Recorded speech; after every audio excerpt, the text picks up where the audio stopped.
Olá, bem-vindos à nossa sala de testemunho. Nós começamos uma nova série agora com o testemunho dos obreiros, aqueles que trabalham de tempo integral na Seara. Hoje os nossos convidados são o pastor Anderson e a pastora Stephanie da Seara Porto Alegre. Nós vamos ouvir um pouco da sua história pessoal, conversão, família e também os desafios ministeriais. Vamos começar pelo Anderson, que nasceu primeiro, aliás, bastante tempo primeiro, contando o seu contexto de vida, de família. Bem, não tão bastante tempo, né, mas... Bastante. Graças a Deus, até ontem eu estava falando com a Stephanie, ontem ou hoje eu não lembro, a gente nasceu num lar cristão. Não precisou passar por algumas experiências que nós vemos tantas pessoas ao longo da vida passando, e pela graça de Deus eu tive a oportunidade, como a Stephanie, de termos essa graça de nascermos num ambiente familiar cristão, onde tinha um pai e uma mãe que acreditavam e buscavam seguir as questões do reino. Então eu sou filho do seu Olavo e da dona Neuza, e desde criança, desde que eu me entendo de gente, cresci dentro da igreja e tive educação cristã. Mas parando por aí, foi isso. Bom, meu nome é Stephanie, sou filha do pastor Mário e da pastora Cândida, e eu também nasci no lar cristão. Quando eu nasci, o pai já era pastor aqui na Seara Cachoeirinha. Na Seara Cachoeirinha não, né? Não era esse o nome, mas o pai já era pastor aqui na igreja, então eu já nasci já sendo filha do pastor, né? E a minha vida já com a história, né, da religião, da igreja, já se desenvolveu a partir disso. Já desde que eu me conheço por gente, já tinha essa rotina de igreja e de funções ministeriais, assim, falando, né? E eu sempre, a gente estava conversando, né, agora que a gente, não é porque a gente cresceu dentro dessa rotina que automaticamente a gente gosta dessa rotina ou quer essa rotina para o resto da nossa vida, né? Bem pelo contrário, eu sempre estipulei na minha cabeça, assim, desde o início da adolescência, que quando eu casasse eu ia querer trocar de igreja, ir para uma rotina um pouco diferente, assim, onde eu não fosse filha do pastor, onde as pessoas não me conhecessem.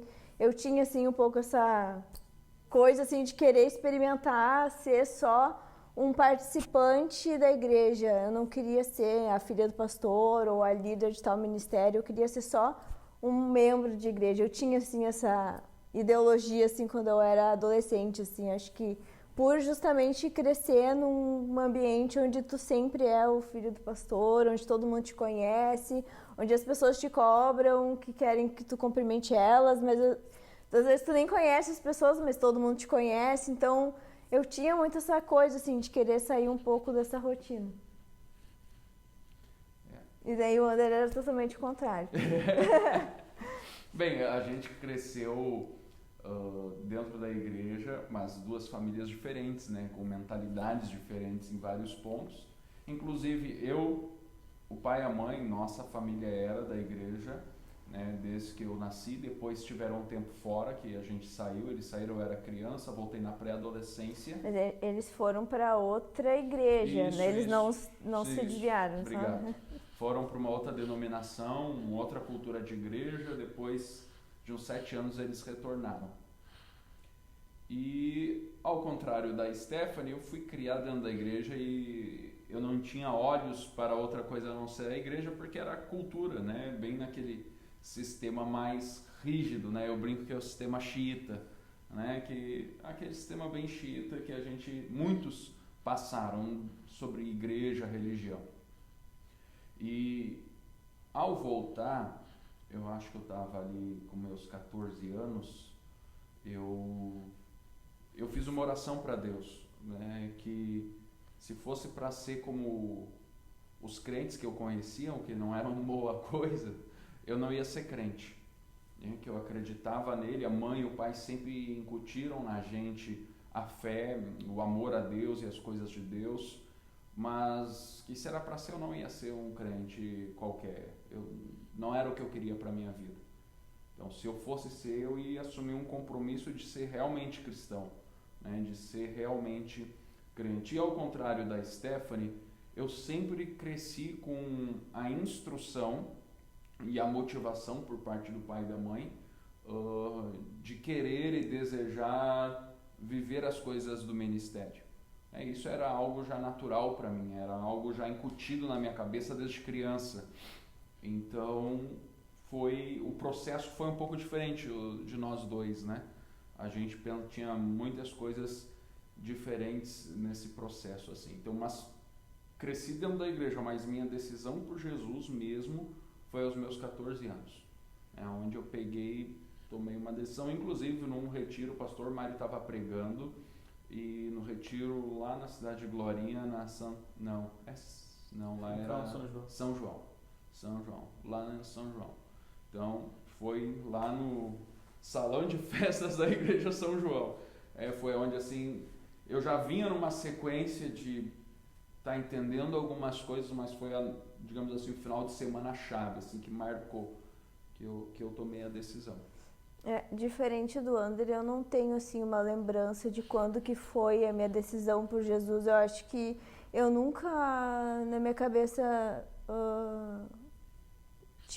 eu sempre tive essa convicção. Acho que quando eu era pequena fiz a oração para aceitar Jesus e tudo, mas não lembro assim quando é que foi que eu tive assim, não, agora eu realmente me converti e tal. Eu acho que no meu ponto de vista, analisando um pouco a minha infância, minha adolescência, eu acho que foi baixando upgrades, assim, sabe? Tipo, quando eu era criança, eu fui recebendo um tipo de conhecimento, daí quando eu entrei na adolescência, eu fui entendendo, não, eu preciso amadurecer em algumas coisas na fé, daí eu lembro que no início da adolescência, eu comecei as leituras da Bíblia, que até então eu não tinha feito, né, porque eu era criança, então eu entendi, tipo, tenho que começar a ler a Bíblia, daí comecei a ler a Bíblia, tenho que começar a buscar outras fontes, daí comecei, então eu acho que foram baixando upgrades, assim, tipo, preciso evoluir nisso, tô ficando para trás naquilo, quero entender mais determinadas coisas da parte da fé, então eu acho que foi baixando upgrades, assim, conforme eu fui amadurecendo, assim, na minha vida, sabe? Isso. E quando foi que surgiu o interesse de um pelo outro, assim? Em que momento? Aí é complicado, porque eu vou contar uma história e a Stephanie vai contar outra. Mas a minha história é verdadeira. Bem, eu vou contar uma parte e a parte que tu achar que não é verdade, tu muda depois, tá? Tá. Então tá bom. Seguinte, eu fazia parte da liderança dos jovens na época e a Stephanie estava fazendo 15 anos. Teu aniversário de 15 anos. E aí nisso a sogra veio para mim, como eu fazia parte da liderança dos jovens, ela veio para mim e pediu, tu podia convidar agora a Stephanie para participar dos jovens também, porque ela já Agora eu vou abrir um parênteses. Eu era líder, eu fazia parte da equipe dos adolescentes e os meus amigos eram mais novos do que eu, então todos os meus amigos estavam no grupo de adolescentes, né? Então eu ia fazer 15 anos e eu não queria ir para o grupo de jovens porque eu não tinha amigos no grupo de jovens.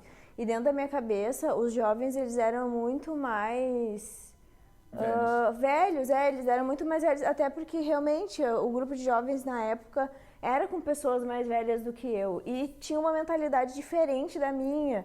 Tipo, eu ainda era muito ingênua, muito infantil para algumas coisas, assim, e eu tinha determinados receios, assim, de algumas coisas dentro do grupo de jovens. Eu realmente não me via, não me encaixava com aquelas pessoas, assim.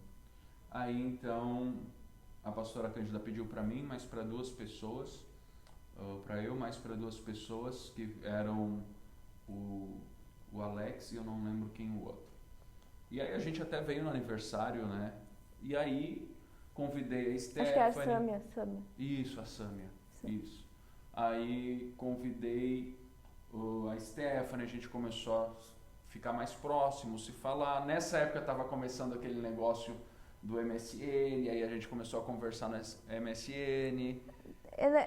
Não, na verdade, a mãe te convidou vocês para me fazer o convite, daí vocês fizeram um convite publicamente para mim, quando eu tinha 15 anos. Uhum. E daí eu nunca apareci na vida.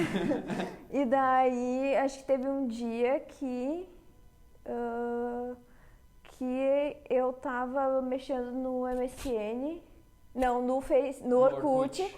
E daí eu achei, o primo da Thalita. Achei ele vou adicionar o primo da Thalita, porque na época, tipo, todo mundo adicionava, todas as pessoas, todo mundo queria ter muitos amigos no Orkut, no caso, né? O primo da Thalita, tipo, pra mim era o primo da Thalita, daí eu adicionei o André. Daí o André me mandou um recado, acho que na hora, assim, me adiciona no MSN. Daí eu adicionei o André no MSN, assim como, porque daí o André mandava isso pra todo mundo, me adiciona no MSN. Só que daí na época, a recém tinha começado a banda larga e poucas pessoas tinham banda larga em casa. E o André estava trabalhando num lugar onde ele tinha internet. Então ele disse que eu era o único contato que ficava online de tarde, porque eu estudava de manhã no ensino médio, né? E voltava para casa e ficava online durante a tarde. Daí a gente começou a ficar amigo, a gente começou a conversar direto todos os dias e tal. Daí acho que um ano depois, porque daí assim, daí eu fui no retiro de jovens e daí tu me prometeu que tu ia ficar comigo. Porque tu ficou enchendo meu saco pra eu ir. Vamos deixar esse negócio ia ficar contigo como amigo lá presencialmente, Sim. não de ficar, vai que o pessoal entenda mal. Não. Vamos deixar claro Eu tinha 15 anos. Não, eu era uma criança ingênua. Tu ficou enchendo meu saco, vai no retiro, vai no retiro. Daí a mãe, vai no retiro. Daí eu disse, eu vou ir. Aí eu falei, eu sou muito tímida e tal, eu tenho medo de ficar sozinha, tipo, não ter ninguém lá e tal.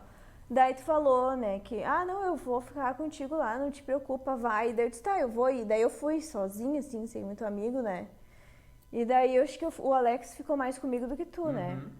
Mas daí foi o primeiro contato, assim, que eu tive com um grupo de jovens. E daí acho que eu fiz umas amizades lá no retiro, acredito, não sei. Porque daí depois disso eu comecei a participar um pouco mais das reuniões, assim. Mas eu ia, tipo assim, sempre falava pro André, só vou se tu prometer pra mim, se tu me buscar, me levar, porque eu tinha medo de chegar sozinho nos lugares, assim, por causa da minha timidez, né?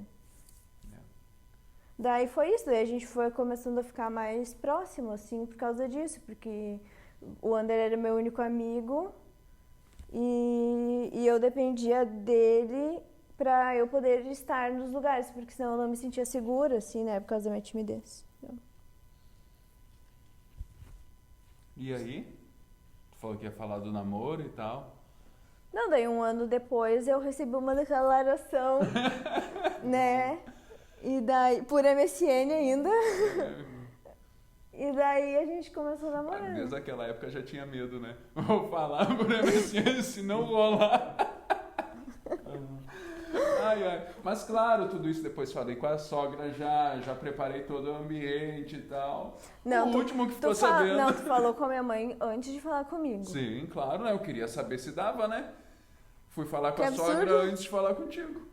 Né? O que adianta dizer sim depois na outra parte dizer não? Então, a mãe sempre agindo, né? Então começaram a namorar, que idade tu tinhas? 16. E o Anderson? 18. 21. Ah, tá. 21. Como é que foi o namoro?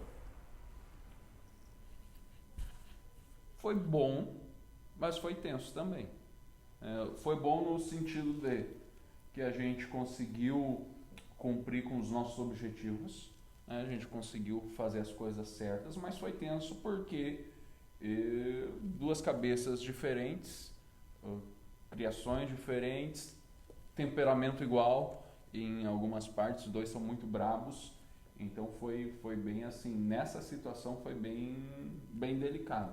Até essa semana eu e a Stephanie estávamos lembrando, nós conversamos com um casal de pastores e falamos do ano, né, e naquela época a gente até falou, né, isso. O pai, a gente estava brigando muito, né, eu e o André, a gente é muito brabo os dois, apesar de que não parece que eu sou uma pessoa muito braba. A gente é muito brabo, nós dois, a gente tem uma personalidade bem parecida, assim, no sentido de brabeza. De brabeza, né? Os dois são muito brabos. E a gente brigava muito, e daí o pai falou que não ia deixar a gente casar se a gente não fizesse o curso. Falou, vocês vão fazer esse curso, se vocês não fizerem o curso, eu não vou deixar vocês dois casar, porque vocês dois estão brigando demais. E daí o curso foi um divisor de águas, assim, pra nós, assim, tipo, a gente conseguiu pontuar e acertar bastante coisas.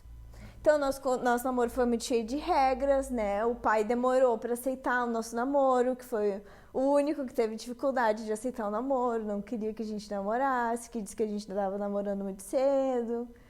Demorou uma década pra liberar. Eu vejo hoje em dia eu vejo a gurizada reclamando que o pai da fulana ou a mãe do fulano não deixaram sair. Rapaz do céu, se fosse só isso na minha época, eu falo assim, meu Deus, ó, vou começar a listinha de regras.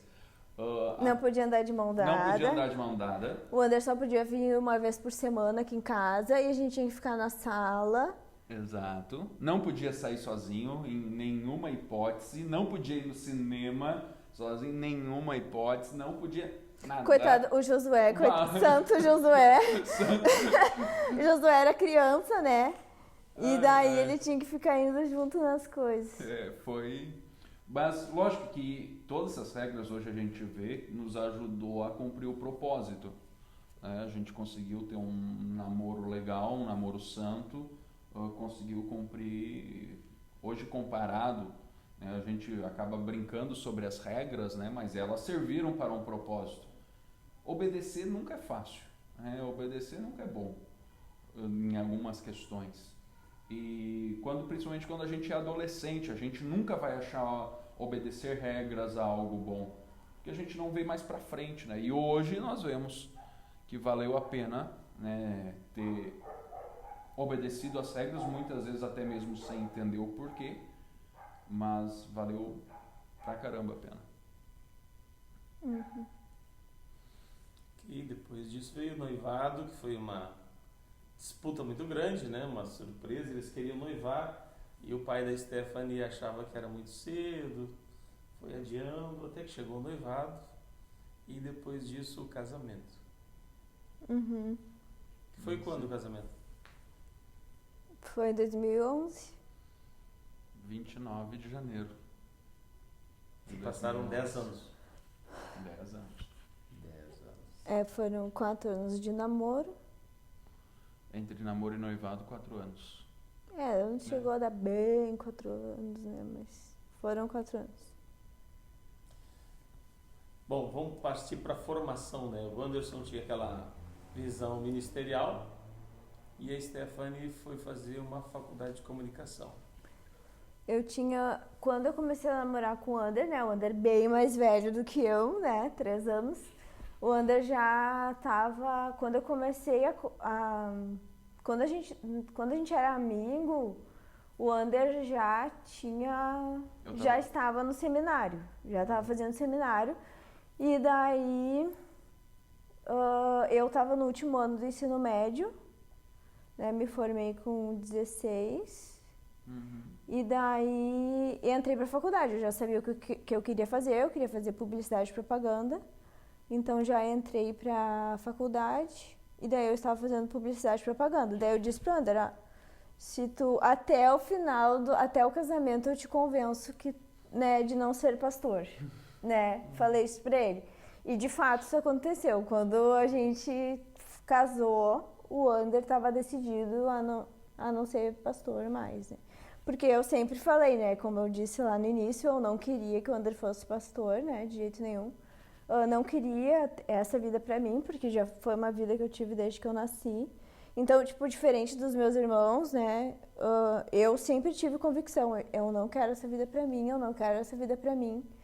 E quando eu comecei a namorar com o Ander, eu disse pra ele, né, eu vou te convencer de que não é tudo isso que tu imagina, porque o Ander, ele não nasceu na mesma realidade que eu, entendeu? Então, tipo, ele tinha uma visão de ministério, de vida ministerial totalmente diferente da minha. Tipo, eu sei o que é, né? O que eu vivo hoje é o que eu vivi a minha vida inteira, então eu já sabia como é que ia ser, sabe? E eu não queria, era uma decisão que eu já tinha lá da infância que eu não queria essa vida pra mim. E daí quando a gente começou a namorar, eu disse pra ele que eu ia convencer ele, e eu convenci. Porque daí também o Ander foi convivendo, né, no dia a dia, a minha vida, a minha rotina, e algumas coisas que aconteciam comigo, começaram a acontecer com ele também, obviamente, porque daí ele começou a ser o genro do pastor e tal. Então eu comecei a compartilhar com ele dos meus traumas, das minhas dificuldades em relação a essa vida pública. Então eu consegui convencer ele, né, naquele momento, assim, né. Então a gente decidiu, quando a gente casou, a gente já tinha decidido, que daí o Ander fez um estágio, né, trabalhou um tempo na secretaria da igreja, e daí eu disse pra ele, pra gente casar, eu preciso que tu peça demissão e vá trabalhar em outra coisa. Eu não quero casar contigo trabalhando ali na secretaria, né? E daí o Ander pediu demissão, acho que faltavam uns meses, né, pro casamento. O Ander pediu demissão. 5 meses. Isso, e daí começou a trabalhar numa outra coisa. E eu já estava fazendo estágio já na minha área, porque faltava 6 meses para eu me formar, né? Então eu já terminei meu TCC, já estava fazendo estágio, já estava realizada assim no meu emprego, né? Na minha vida, então era isso. Daí convenci o Ander, a gente estava já com planos assim, Stephanie vai se formar, vai fazer isso, fazer aquilo, eu vou seguir minha carreira nisso, naquilo. Tiveram um tempo de experimentar uma vida, né, normal, uma vida comum, uma vida fora do ministério. Sim. Os primeiros anos de casado, acho que isso foi o quê? Quase 2 anos? Não, foi 1 ano. A gente foi para Fátima do Sul no dia que Exatamente. a gente estava fechando 1 ano de casado. 30 Isso. de janeiro. Daí aconteceram várias coisas nesse primeiro ano de casado. Tipo, a gente não estava indo tanto na igreja. Daí tu ofereceu para nós sermos trainee do curso de casados. Uhum. E daí acho que isso foi lá por dezembro, mais ou menos, assim. Uhum. E daí a gente, não, então tá, vamos começar. Na próxima aula a gente ia começar, né, pra gente aprender e tal. Então a gente já tava meio que, assim, pelo que eu me lembro, a gente já tava começando a retomar as atividades da igreja, assim. Mas a gente não deixou de ir na igreja, a gente só tava dando um tempo, porque a gente recém tinha casado, a gente tava tentando colocar as ideias todas no lugar. Eu tava estudando, trabalhando, né, na reta final da faculdade. Então acho que a gente tava meio que nesse turbilhão, assim, de começos e finais, assim, tudo meio misturado, assim. E daí a gente aceitou a ideia de a gente começar, então, porque a gente queria fazer o curso de casados de qualquer forma, né, que a gente tinha feito o ano e tinha sido bom. Então a gente começou, acho que foi 2 semanas, assim, que a gente começou o treinamento. Aí a gente veio aqui almoçar na casa do pai. Daí o pai, a gente veio almoçar aqui e tal. Daí eu lembro que a gente foi no supermercado, daí foi dar um passeio no supermercado. Daí quando a gente voltou, o pai falou, vocês demoraram? Daí a gente ficou tipo, demoramos, né, ficamos... Aí o pai, não, sentem aqui, eu quero conversar com vocês. Daí a gente, quer conversar, que estranho. Aí o pai veio nos fez uma proposta. Só deixa eu voltar um pouquinho antes pra... Nesse meio tempo tu já estava trabalhando em outra coisa? Eu tinha sido transferido... Não, eu estava trabalhando na mesma...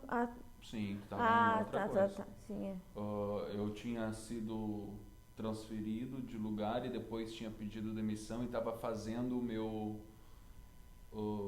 teu pai até que me lembrou esses tempos que eu tinha esquecido totalmente. O teste lá para entrar na Sony, de representante da Sony. A gente estava organizando, a gente tinha... Stephanie tinha o convite para trabalhar na Uber, TV Uber. Sim, mas eu recebi o convite quando tu já tinha conversado com a gente. Isso ainda não tinha acontecido, foi logo na semana. Foi logo na semana depois que tu falou. Aí nós estávamos com um projeto de trabalhar, juntar um dinheiro para começar um negócio. Era essa o nosso plano, a nossa estratégia. Como eu saí da empresa que eu trabalhava, eu acho que fui passar um final de semana em Itajaí antes.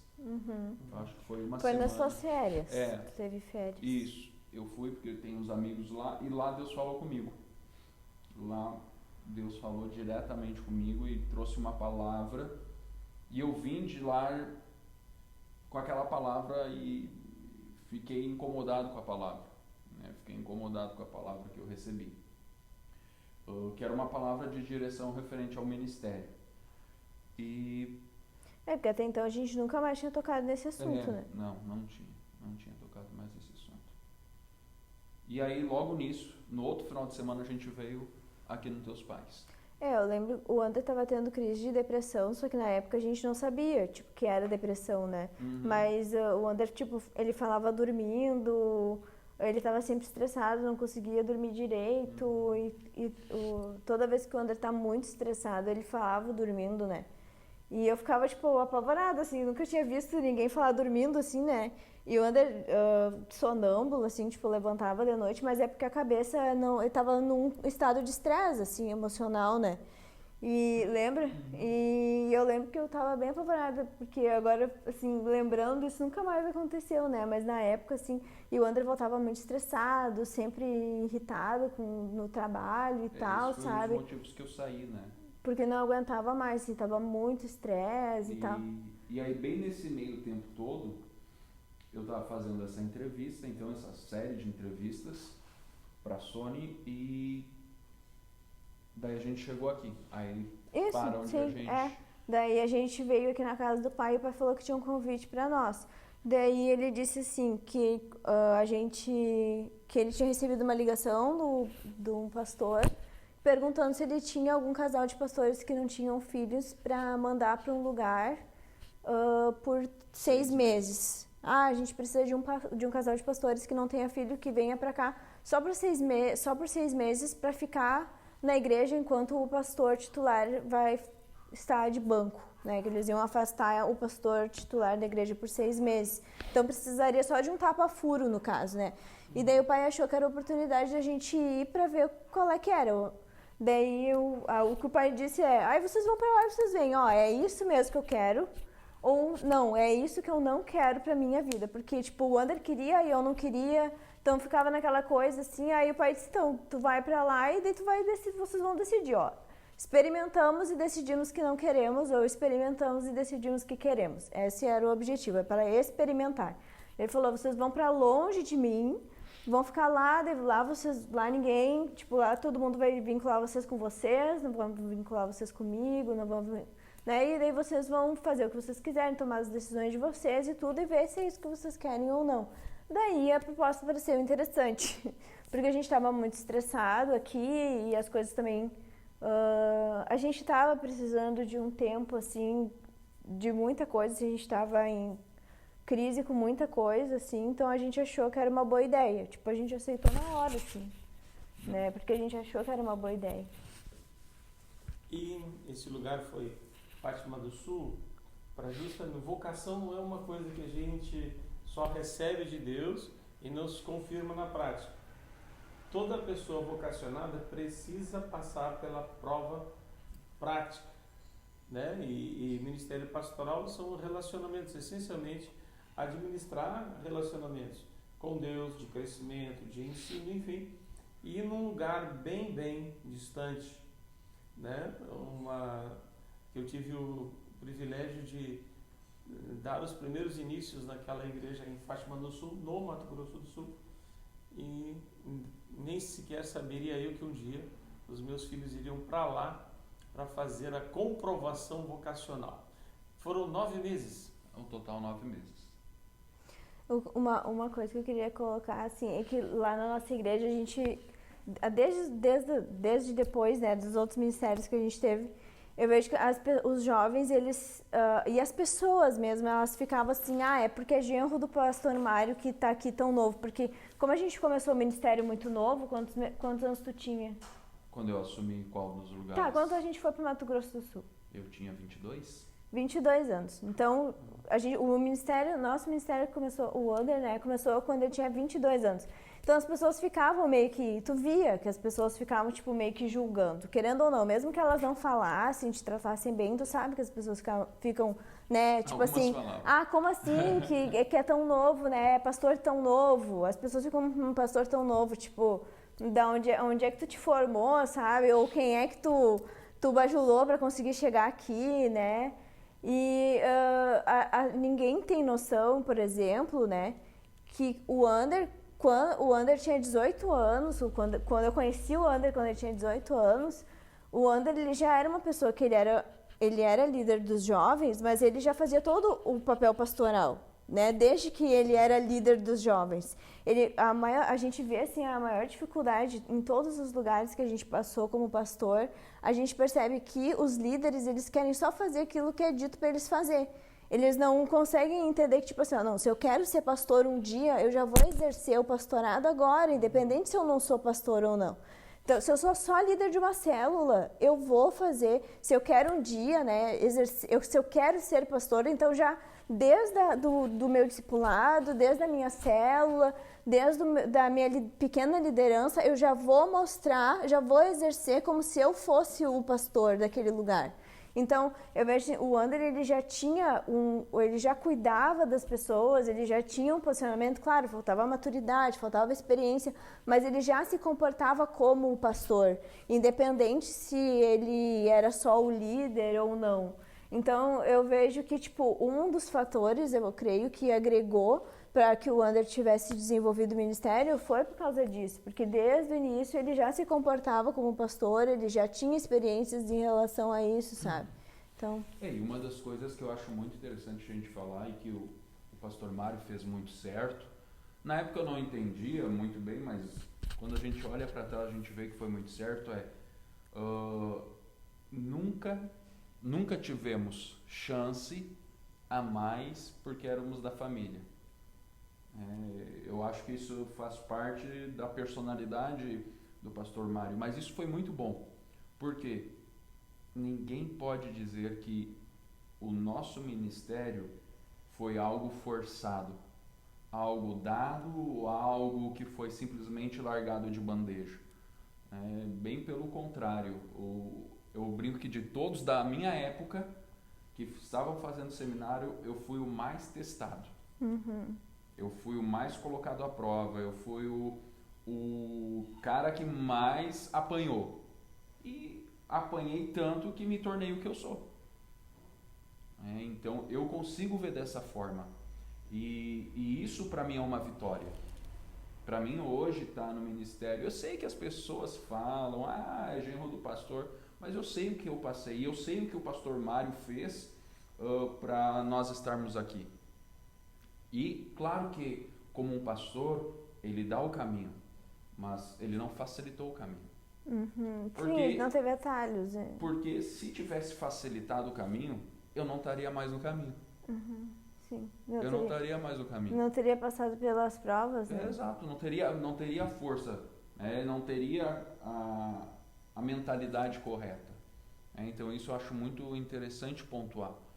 E lá onde a gente foi colocado para ser testado, para fazer o test drive, não era um mar de rosas. A gente foi perseguido, era um rolo, eu com 22 anos tendo que apartar briga de gente velha. Foi assim um período de dias, em alguns momentos infernais, alguns momentos de estar no meio do olho do furacão. Mas foi muito bom. Foi bom, por quê? Porque a gente conseguiu passar por tudo aquilo ali, porque a gente já tinha passado pelas provas aqui. Eu tenho ótimas lembranças Sim. de lá, assim, na verdade, de todos os lugares que a gente passou, assim, eu gosto muito, assim, dos 9 meses, que a gente acabou ficando 9 meses lá, mas os 9 meses lá foram muito legais, foram assustadores, a gente chorou muito pela nossa imaturidade, pela falta de experiência também. Sim. Mas foi muito bom, assim, foi um tempo muito bom. Foi mesmo, 9 meses, e deu para comprovar, lembro que vocês foram morar dentro das salinhas de culto infantil, Uhum. A casa de vocês era dentro das salinhas que era antes culto das crianças, não era uma casa, não tinha uma estrutura residencial, era uma adaptação, O que era uma cozinha antes da igreja, a sua cozinha de vocês. O quarto era uma sala onde se dava culto para as crianças, e assim foi. Quando terminou aquele período lá, que vocês foram aprovados, a igreja se reencaminhou, se estabilizou, vocês deixaram a igreja pronta com os ministérios funcionando, porque estava tudo parado. Terminou o período, vocês pediram, queremos voltar, queremos ir para Porto Alegre. Eu disse, não, antes de Porto Alegre tem mais um teste, mais uma prova, que vocês precisam ir e assumir uma igreja que funciona, que tem departamentos, uma igreja mas que precisa de recuperar muito ainda da questão pastoral, acalmar os ânimos, botar a linha de novo, que era a igreja de São Leopoldo, ou a igreja em São Leopoldo, que estava justamente vivendo uma transição, né, do modelo de uma igreja tradicional para uma igreja independente, também transição de lugar, estavam indo para um lugar novo para começar uma história nova. E como é que foi esta agora, um ambiente diferente do Mato Grosso do Sul? Eu só quero terminar sobre São Leopoldo, sobre Mato Grosso do Sul. Quando a gente estava lá no Mato Grosso do Sul, conforme foram passando os meses, né, os domingos e tal, eu comecei a ver que o Ander começou a mudar muito o comportamento dele, assim, tipo, ele estava feliz, ele estava sempre feliz e ele estava, eu conseguia ver que ele estava realizado, sabe, realizado.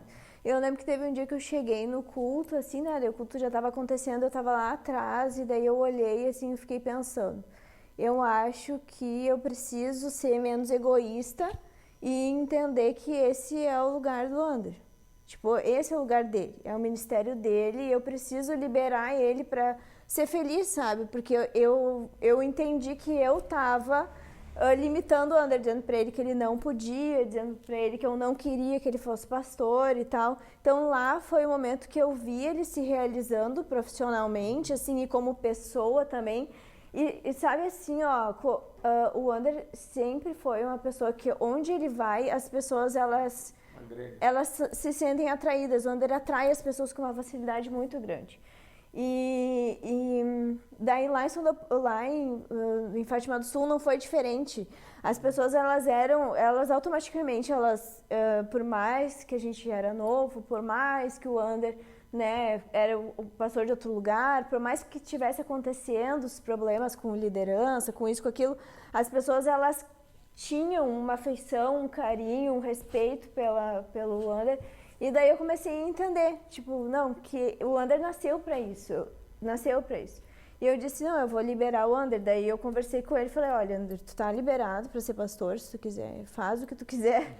Eu não quero, né, não quero essa responsabilidade para mim, mas eu te libero, né. Eu lembro que eu falei, conversei isso com o Ander, assim, e pro nosso casamento também foi muito bom, porque com esses problemas que começaram a acontecer, o Ander também teve um dia que ele conversou comigo e ele disse assim, eu não me lembro exatamente o que o Ander disse, mas ele começou a perceber que eu tinha experiência por ser filha de pastor, por, né, desde sempre lidar com pessoas e aprender com o pai também no decorrer da minha vida, que eu tinha alguns dons e tinha algumas questões mais desenvolvidas do que ele, porque ele nunca foi pastor, ele nunca teve tantos relacionamentos com pessoas por causa da criação que ele teve, que foi diferente. Então a gente começou a funcionar como uma equipe nesse sentido, tipo, ele sempre me levava junto nas reuniões, porque ele sabia que eu tinha mais facilidade de entender algumas coisas do que ele, de perceber algumas coisas. Assim. Isso, então a gente começou a trabalhar como uma equipe, assim, começou a funcionar melhor, uma equipe.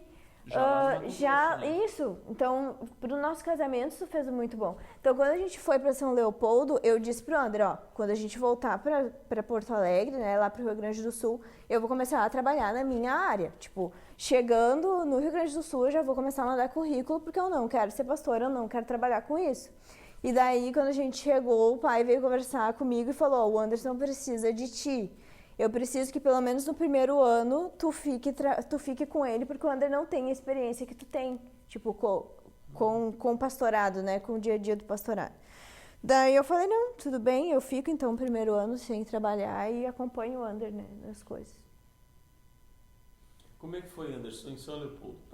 Segundo, né, primeiro teste lá foi comprovação, é isso mesmo que eu amo fazer. Aí pega agora uma igreja grande, né, estruturada com várias faixas etárias. Quando a gente chegou ali em São Leopoldo, o ambiente era muito parecido quando a gente chegou em Fátima do Sul. Então isso ajudou, porque eu já tinha passado por um ambiente parecido. Então eu já sabia visualizar e ver algumas coisas. E também ver o que eu podia ter feito diferente em Fátima do Sul e não tinha feito. Então eu cheguei ali e toda a situação que estava interna, externa, de mudança de prédio, várias coisas, tinha em torno de 80 a 100 pessoas compromissadas, né, com a igreja. Foi uma experiência Incrível. incrível. A gente não foi. O São Leopoldo foi incrível. Não, mas eu ia dizer assim, foi uma experiência diferente lá de Fátima do Sul, pelo até o que tu falou, porque ali quem avalizou foi teu pai. Como assim? Não, eles são meus filhos. Ah, eu tô sim, colocando eles sim. aqui, eles são meus filhos. Lá em Fátima do Sul, não, foi lá para resolver e deu. Ali não. Em São Leopoldo... Nós íamos ficar ali, né? Não era provisório, não era temporário. Exatamente. Né? Então teu pai chegou e falou, não, eu confio. Por quê? Olharam para mim e para a Stephanie. Agora eu com 23, a Stephanie com 20. E falaram, não vão dar conta da bomba. Né? Foi exatamente o que eles falaram. Porque eles estavam no meio do tiroteio, né? Exatamente. E até pelo descrédito pastoral, né? E, então, foi assim, os primeiros dias, eu lembro que o pastor Mário falou pra gente, só reconhece terreno, não faz nada, só conhece as pessoas, só faz isso. E foi o que a gente passou a fazer. E aí a gente passou a gostar das pessoas e as pessoas passaram a gostar de nós. Sabendo que elas tinham alguns receios conosco, por causa da idade e vários outros fatores, mas aí sempre tinha, o pastor Mário colocou, então vai dar coisa boa. Era isso que a gente ouvia nos burburinhos. Como eles eram pessoas que estavam muito machucadas e já desesperançosas com a vida da igreja, eu acho que a nossa questão de jovens como pastores ajudou. Porque a gente veio com um plano de igreja novo, diferente do que eles tinham, né? Exatamente. A gente veio com uma mentalidade jovem. Aí aconteceu a seguinte questão. Logo que a gente chegou, muitos começaram a vir para mim e para a Stephanie e falar, não quero mais. Quase todo mundo entregou o ministério. Eu só quero participar da igreja. E aí, quando eu me vi começando realmente, final do ano de 2012, final de 2012, a gente só tinha os cultos. A gente só tinha praticamente os cultos. Não tinha culto infantil, era só ministério de louvor, só culto. Nada mais funcionando na igreja. Tinha culto na quarta. Era culto na quarta e culto no domingo, porque todo o resto da igreja parou. E aí foi o processo que a gente aproveitou tudo isso para começar a formatar a igreja. Aí a gente formatou total, assim, né? Aí a gente começou a reunir com a liderança, né? E começamos a falar, e aí a gente foi ensinando, e a gente passou uns 6 meses só gerando relacionamento e ensinando princípios. A respeito da igreja, como era, como tinha que ser e tal. Então foi assim, os primeiros 6 meses foi muito legal. Muito legal porque a gente realmente pôde criar vínculo com as pessoas. Sem aquela coisa de, daqui a 6 meses a gente vai embora, foi sabe? Foi diferente, porque a gente já tinha vínculos. Então quando deu o tempo que a gente já tinha conversado entre a liderança da igreja, que a gente ia dar para começar, então a gente já tinha muitos vínculos formados, foi mais fácil de estabelecer daí a organização da igreja. E aí ali foi a graça de Deus, aí não tem outra explicação. E ali em São Leopoldo, tudo que a gente propôs, eles abraçaram e eles fizeram, sabe? Tipo, a gente ficou mal acostumado, na verdade, hoje a gente percebe, assim, que a gente ficou mal acostumado. Porque lá, tudo, a gente falava assim, a gente vai fazer isso, já estava sendo feito, sabe? A gente vai fazer aquilo, todo mundo já abraçou a ideia e já fez, sabe? A gente não teve ninguém que disse assim, mas teve várias pessoas que disseram assim, não sei se isso vai dar certo, mas vamos tentar, sabe? Tipo, nenhuma pessoa disse assim, não concordo, não acho que vai ser bom, não, ou tipo assim, tá fácil, mas eu não vou me envolver, não. Todo mundo que era responsável pelaquela determinada área, todo mundo começou a fazer, sabe? E tipo, tudo que a gente falava, o pessoal abraçava e fazia, Não é que assim, ó, não é que a gente mandava todo mundo obedecer, não. Existia acordo, concordância, conversa, mas o que eu quero dizer é que as pessoas, elas compravam a nossa ideia. Elas se engajavam. Elas se engajavam. Elas, tipo assim, ó, vamos fazer? Vamos. E faziam. E o negócio começou a acontecer, mas não por causa da gente, também por causa da gente, mas não só por causa da gente, por causa que as pessoas, elas compraram a ideia e elas faziam. Eu vejo São Leopoldo como uma terra fértil, sabe? Tudo que, tipo, eles querem fazer, eles fazem. Tipo, eles são unidos nesse sentido e eles fazem o negócio acontecer, sabe? Porque eles já eram uma igreja estruturada e as pessoas tinham vontade de ver aquilo ali se reerguer de novo. Então as pessoas, tipo assim, elas só precisavam de alguém que dissesse o que tinha que ser feito e elas abraçaram e fizeram, sabe? Então, tipo, a gente só ia lá e supervisionava se as pessoas estavam fazendo conforme o que a gente tinha proposto para elas fazer. Mas elas simplesmente faziam e o negócio acontecia e as coisas foram acontecendo, sabe? Então, eles realmente depositaram muita confiança na gente e as coisas se desenvolveram. Missão cumprida em São Leopoldo, o sonho de vocês de começar uma igreja do zero em Porto Alegre. Como está sendo a experiência? Ela está sendo uma experiência boa, mas totalmente diferente das outras duas. A gente olha para trás, faz 6 anos que a gente está em Porto Alegre. E a gente olha e percebe que muitas vezes nós temos uma visão errada das coisas, das situações e de nós mesmos. E isso muitas vezes nos atrapalha de avançar em algumas coisas. Mas também a gente percebe que Deus usa essas situações para tratar na gente. Então, eu creio que a Seara Porto Alegre era um plano de Deus para nós. Eu creio nisso, eu tenho certeza disso. Mas eu tenho mais certeza ainda do que era mais para nós, eu e a Stephanie, do que simplesmente para a igreja, ou também para a igreja. Porque nesses anos, eu falo para você que nós fomos tratados em muitas áreas mesmo, assim, e ouvindo de Deus, isso está acontecendo para te tratar, isso está acontecendo para te fazer amadurecer nessa área. Porto Alegre tem sido uma experiência diferente, porque é o lugar que a gente ficou mais tempo até agora, porque a gente sempre ficava há pouco tempo nos lugares. Sim, foram 8 meses num, 4 anos no outro. Então, é o lugar, mas a gente acabou vendo uma coisa que a Stephanie falou, né, que a gente ficou mal acostumado em São Leopoldo, e em Porto Alegre a gente foi para desbravar.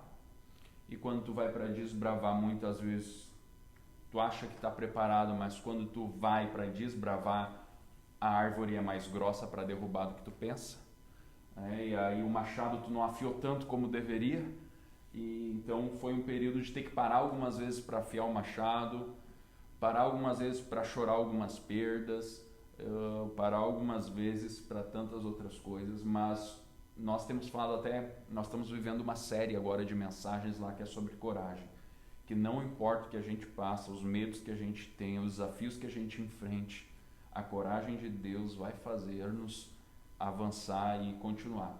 Graças a Deus a gente tem tido a alegria de ter pessoas salvas, transformadas, mas eu falo assim que o pior inimigo é o sucesso. Porque quando tu fica e tu tem e experimenta o sucesso, tu acha que aquele sucesso vai se basear para todas as outras áreas da sua vida ou para todo o restante da sua história. E muitas vezes nós não conseguimos ver o sucesso que Deus está fazendo hoje na nossa vida, as coisas boas que Deus está fazendo hoje na nossa vida, porque a gente ficou olhando para as coisas boas que Ele fez no passado. Então, a nossa visão hoje na Seara Porto Alegre tem sido de manter a fé, manter a esperança e não baixar a retaguarda. Não baixar a retaguarda. Fala, pastora Stephanie.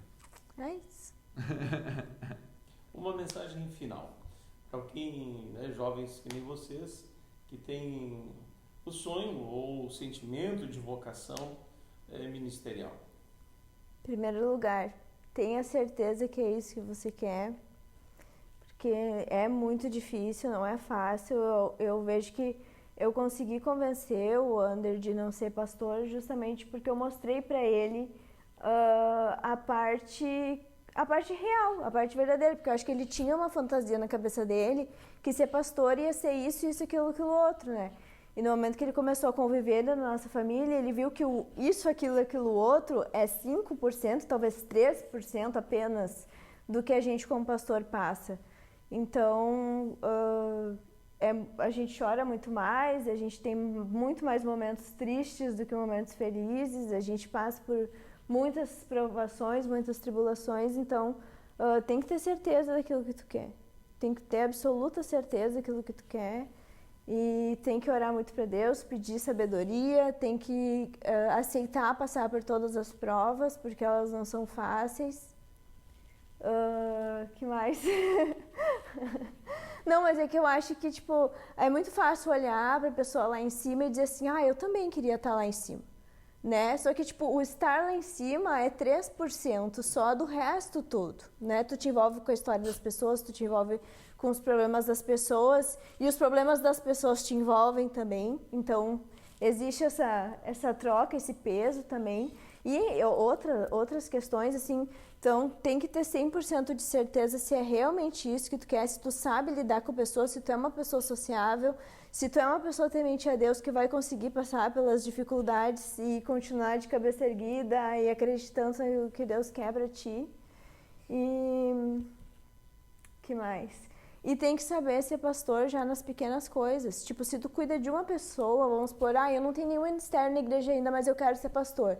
Então, quem é que tu tem? Tu tem teu marido, tu tem a tua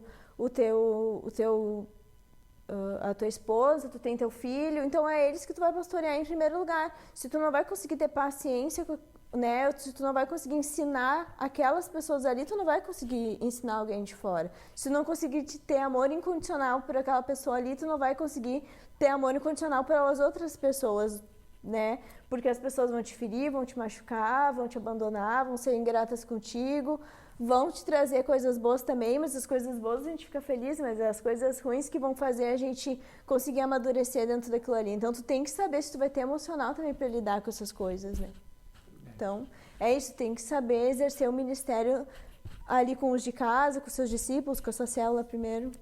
Eu diria que se o cara não amar Jesus pra caramba, nem pensa em ser pastor.